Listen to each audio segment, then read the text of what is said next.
Feel the need for the right speed. Talk to me, gooseneck. Looks dangerous. Lock it in, baby. Lock it in. Never leave your wingman. Never, ever leave your wingman. Every player needs a wingman. Is that Bernhard? Oh, great. Langer.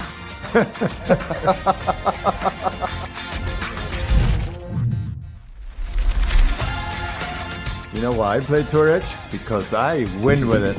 Pound for pound, nothing comes close.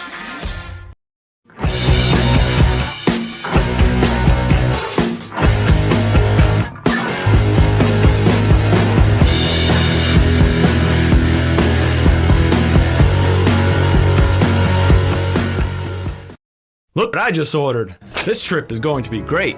Bring enjoyment back to your game with golfknickers.com. Traditional golf knickers in bold colors and plaids, all with same-day shipping. Over 100 different socks and matching sweaters.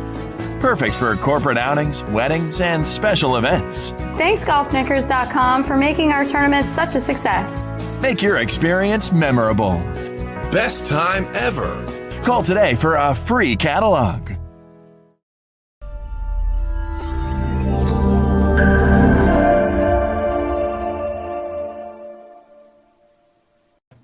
It's time to tee it up on number 10 here on Big's Golf Talk. Be sure to follow us on Facebook, Instagram, Twitter, LinkedIn, and subscribe with us on YouTube. And I am Big John Quick. He is the golf father, Bill Cuevas.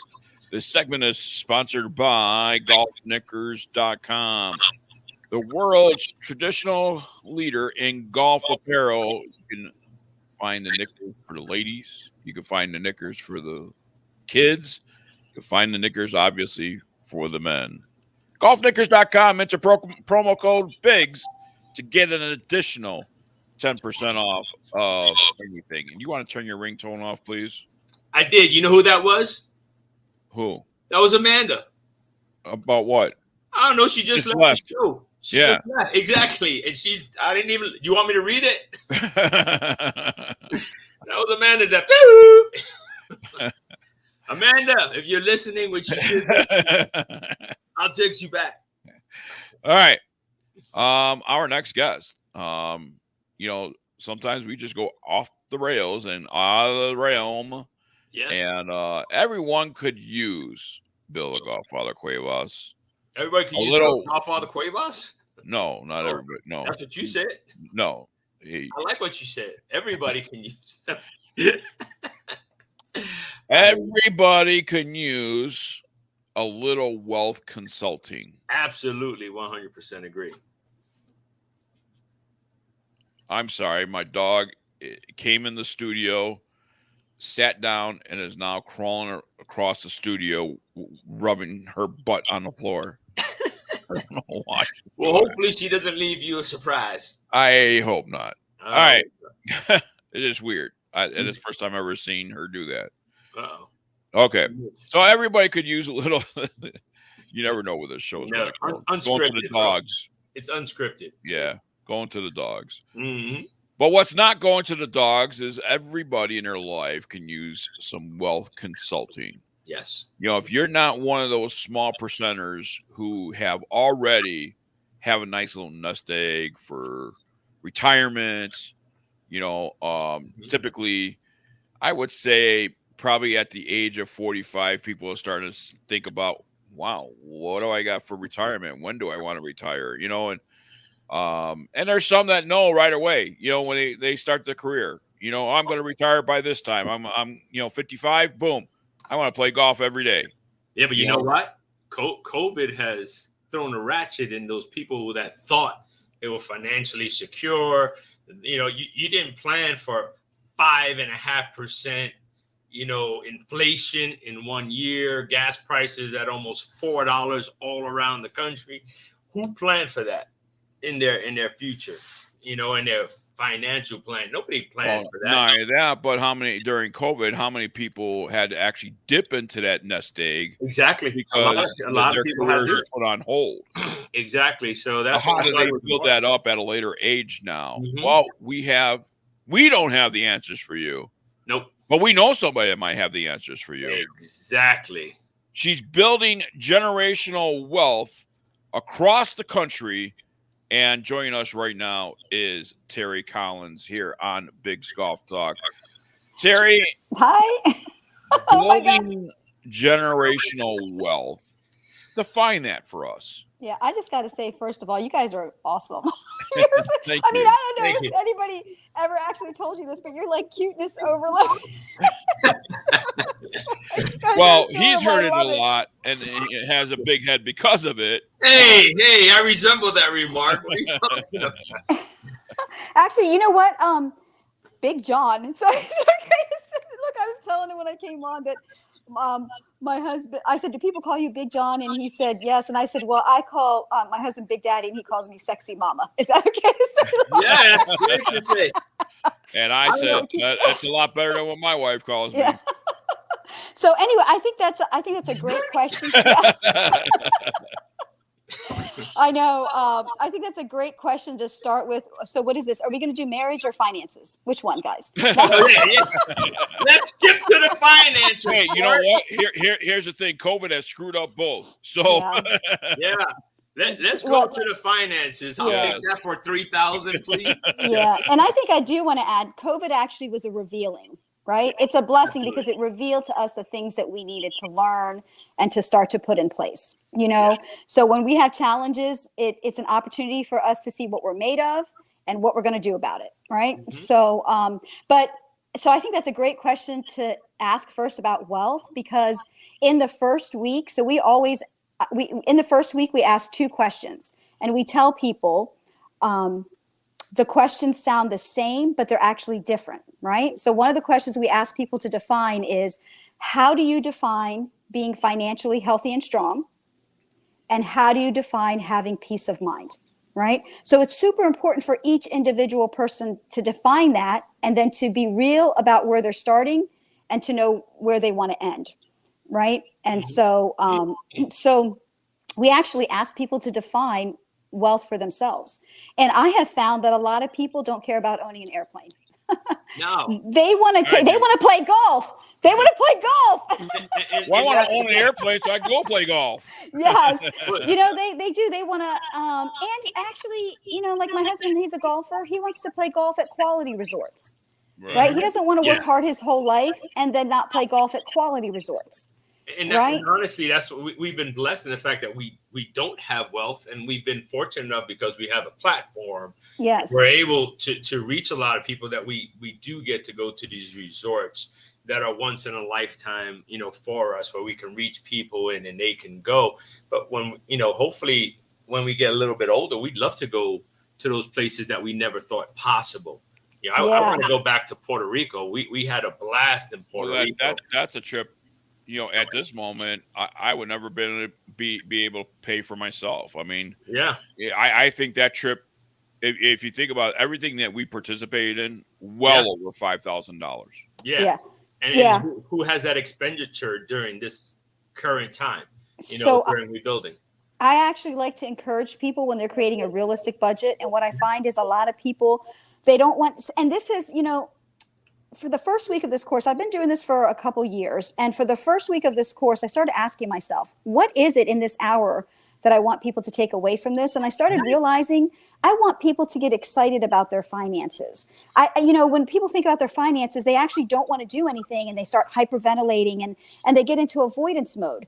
But I came up with that answer because the women who've been applying these steps and have been getting results or the people, right? The households who've been applying these steps and have been getting results, don't fear their finances any longer. They feel equipped, right? And so now when they face challenges, they say, that's okay. I know what steps I need to do to take care of it, right? But in creating a realistic budget, one of the things I say is you want to include a few things, right? One is your responsibilities. The other is giving, right? One is saving for an emergency fund. One is taking a certain portion and using that specifically. Its only job is to build wealth. And then the last is you have to have a category for fun. Are we really working to pay our bills, or are we working to have fun and enjoy time with our family and friends and play golf? So you like how I keep throwing that in there? That's what we want. And I remember when I was on the job, you know, and I worked for the state, I would put 3%, you know, and if you really think about it, it's not a lot of money, 3% of my pay. And I was fortunate enough that my agency, you know, matched it. So that was 6% of my salary before taxes and everything else that was coming out and helped me build, you know, my future, you know, while I was being, you know, thrown away now in life due not to me. But, you know, these are things that I had thought that I had planned for. And the thing was, I didn't have money when I did it. When I first got on, I didn't have money. It wasn't I was wealthy, but I thought like what you were trying to do, but I don't know if it would be enough now. What I did 3% back then to what now, I don't know if it's realistic. I always planned for having 6 months in the bank of bills, you know, for that financial disaster that could happen. But then I went to a year when I get a little more stable. I went to that year, and then I got injured. And when I got injured in the line of duty, my paycheck virtually almost disappeared because the state went and said, well, this is how would they call it? They assumed that this is how much I would get, but the computer did something wrong. So I was getting $200 a month. And I virtually, thank God, the very end, at the end of the 12th month, I paid my mortgage. Then I got everything that they owed me. But, you know, had I not planned for that. So can I speak to that? Yes. Can I speak to that? Because that's a real life experience, right? I mean, so that's what I'm saying. This course that I'm doing is real. It's real life experience, right? And so so one of the books I like to recommend, it's a Bible study by Ron Blue called God Owns It All. And in there, he asks a question, how much is enough, right? So you can form that question a couple different ways. How much is enough that if you got to that amount, you would give the rest away. Okay. But how much is enough? You know, so that's a question like I challenge people to ask themselves. But how much is enough to have in the reserve, right? Because years ago, people would say 6 months to a year. Then they started saying, 6 months. Then they started saying a year, right? So that's why you probably jumped to that, because experiencing life, 20-year-olds, 30-year-olds, they haven't experienced life yet. But experiencing life, you realize, okay, we got to have a little bit more in there than 6 months, right? Definitely got to be a year. However, there's a scripture in the Bible. Well, let me share this first. My husband was working for a guy. He was towing in California, and he had probably 9 employees. And he told my husband, he said, if anything, because there was an economical crisis during this year also, right? He said, if anything were to happen with my business, I want you to know that I have enough reserve to take care of myself and my employees for 5 years. Wow. That's huge, right? So every time I say that to people, they go, wow. Now, do you don't feel like that's hoarding, do you? No. No, you feel like that's being responsible. Financially responsible, right? He has employees, and he looked at this, and he's a small business owner, 900 employees, because you got to have 500 employees to be considered not a small business owner. Okay. So he looked at this and took the responsibility seriously for, like, you know, taking care of the families who he was paying, right? Had a paycheck for. But if we think about that individually, you know, I think a lot of us, so part of this is we want to break strongholds in your mind, like wrongful thinking, like it's not okay to have money in the bank because it's hoarding or it's greedy. No, it's wisdom, right? And so if you look at Joseph in the Bible, it says that he saved in the 7 good years for the 7 bad years, right? So if we have 7 years in the bank and we're building to that, then sometimes you got to get rid of everybody who's telling you that that's hoarding and that's not good. Okay, because you don't know, you don't know what's gonna happen I'm going to give you another example also. There's a church so in our financial coaching, we tell people you're going to be a lifestyle saver. A lot of times what I find, because what happened, Bill, when you got to a year, did you stop saving? A lot of times people get to a certain point and they stop saving. No, they feel like it's enough, right? I didn't stop saving, and actually, you know, I would have never planned for the events that are going on in my private life. And had I not gone above and beyond that, I probably wouldn't be surviving right now, because it's becoming more and more difficult financially, because I've always lived on, as long as I saw black at the end of the month inside my bank account, I was okay with what was saved and what I was spending. But over the last year or so, especially the last 4 or 5 months, all I see is red, red, red, red. So in other words, if I have whatever, $3,000-$4,000 coming in and $8,000-$9,000 is going out, it's coming from somewhere.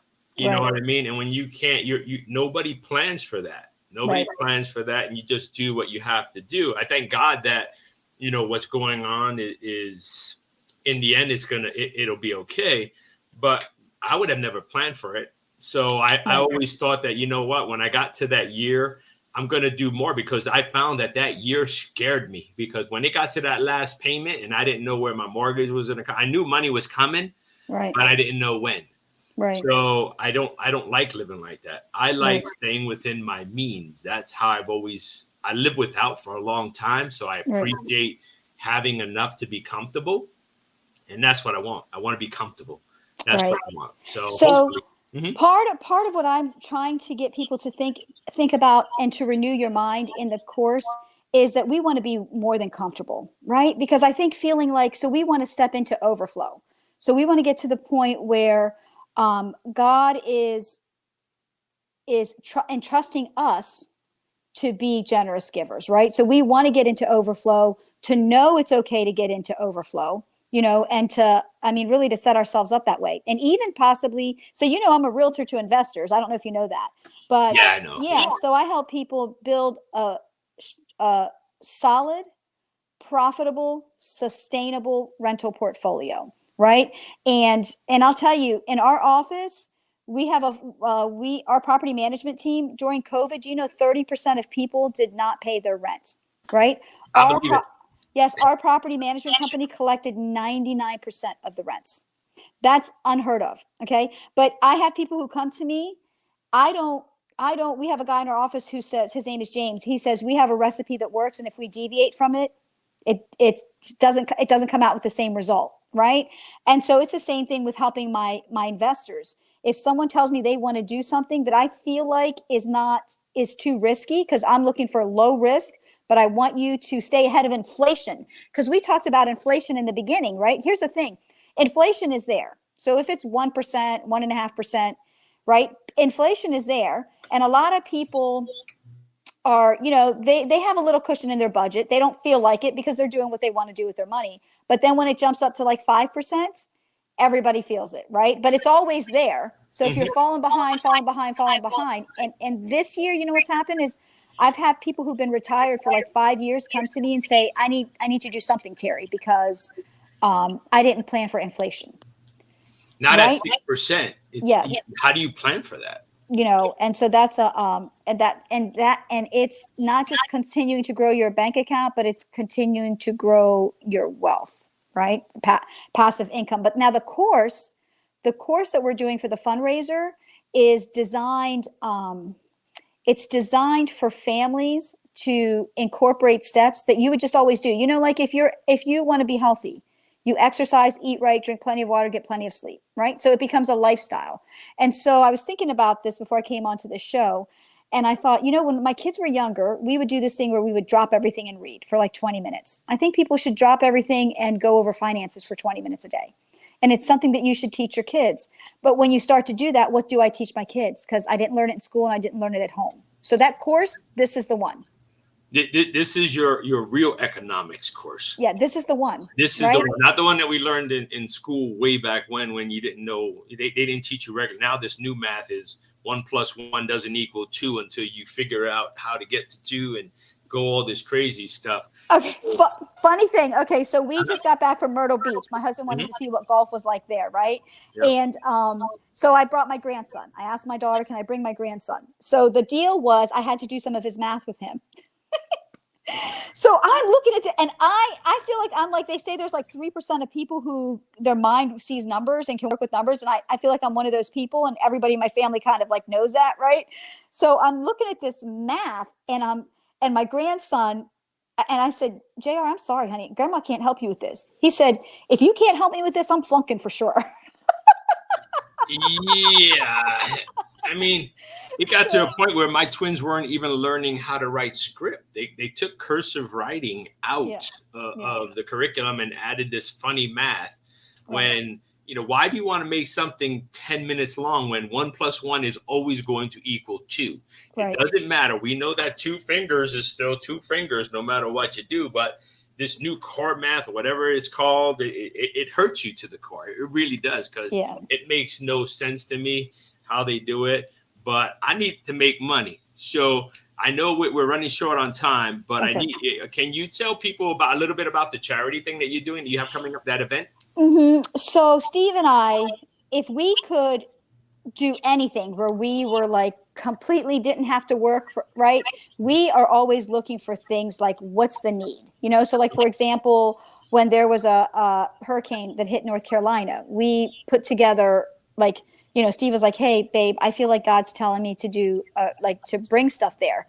So we basically put together like a relief effort in like 3 weeks, right? Mm-hmm. So if you would have saw what God did there. So we're always like looking, right? So our church has supported these missionaries in the Philippines for like 7 years, which means you don't have to vet it. That's what it's super important to know, right? So we're always like boots on the ground. So it's people that we actually know. So you don't have to vet it.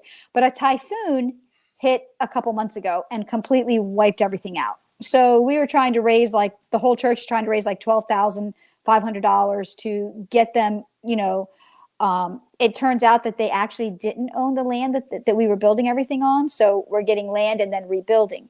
But the cool, I do want to tell people, the cool thing is they're actually reaching more people for God's kingdom. So I was just like, wow. God will use everything, right? But anyway, I found myself telling the pastor, hey, I'll do this like 8-week financial course thing we could do as a fundraiser. Now, later on, I was like, what am I doing? Because now we're going to record it and it's actually going into a course. And you want to know what the price of it is? So proceeds go to raising funds for this, $56, right? $56 to do it in person. We have an email version and an online version. We have a Facebook group called, I think it's Terry Collins Build Generational Wealth Course. So you can find it. Yeah. But proceeds, $56, you're going to just blow at dinner. Yeah. And nowadays, that's like for one person. Yes. And dinner. This is what I tell everyone. When we email it to you, and I am asking for a little grace because technology is like causing me, I don't even know why I still have hair. Because I always say technology causes me to pull my hair out, right? So I'm learning technology fast. But if you will get it emailed to you, and then for those who aren't in person, there's we call it the email version, and then an online version. But you can go into the Facebook group, but you also can have it emailed to you if you're not in Facebook. So we tell people just create a folder that says wealth building course or something like that. And every time you get the email, throw it into the folder. We also have worksheets that are printable.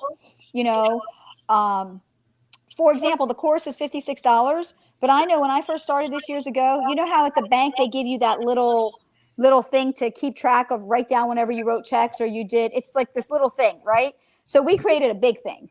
And when I would go buy a big ledger, it would cost me like $25 in the store. So now ledger sheets and all types of different worksheets are also available for that. So people can print it out and use it, do it with their children. And what I like to tell everyone is you could take the videos. Now we could take these videos like you guys are on. I could live stream you onto my TV, right? Mm-hmm. Yeah. I don't care if you pay $56 and then you get together with your church group, you get together with your family, you get together with your you get together with your teams. Everybody doesn't have to pay me $56. I just want the information out there, and I want our society to be healthier financially. That makes sense. Get it together. We're going to have you on again because you have a plethora of information and we're short on time. It's different when you just if you have a podcast, you guys keep going, but we actually have a show. So we actually ran over a little bit, folks, and we apologize. Sorry about that. It's good information. We're going to have to bring you back. We will bring you back, and then we'll share during our next segment how they can get a hold of you and stuff like that. And maybe we can get a hold of you, and then you can come back and do a prayer, because we really like to pray, but we don't have enough time right now. But we want to. But if you can I give a quick email? Yes. They can also email me at askterrycollins@gmail.com. askterrycollins@gmail.com. Yes. We will post it. Send it to me because when we have this going into podcast, I will put it in the podcast and we'll make sure that we put it on as well for BGT-TV on where they can get it. Okay. Thank you guys. Thank you. We appreciate you, and we will have you on because we still got so much to get. And I want to pray. I do want to pray for people. So yes, okay. absolutely, and we appreciate that. But we'll get back to you, and as like always, we appreciate you. Keep in contact, and like I said, we will have you back on again. All right, awesome. Thank you. Thank you. All right, bye.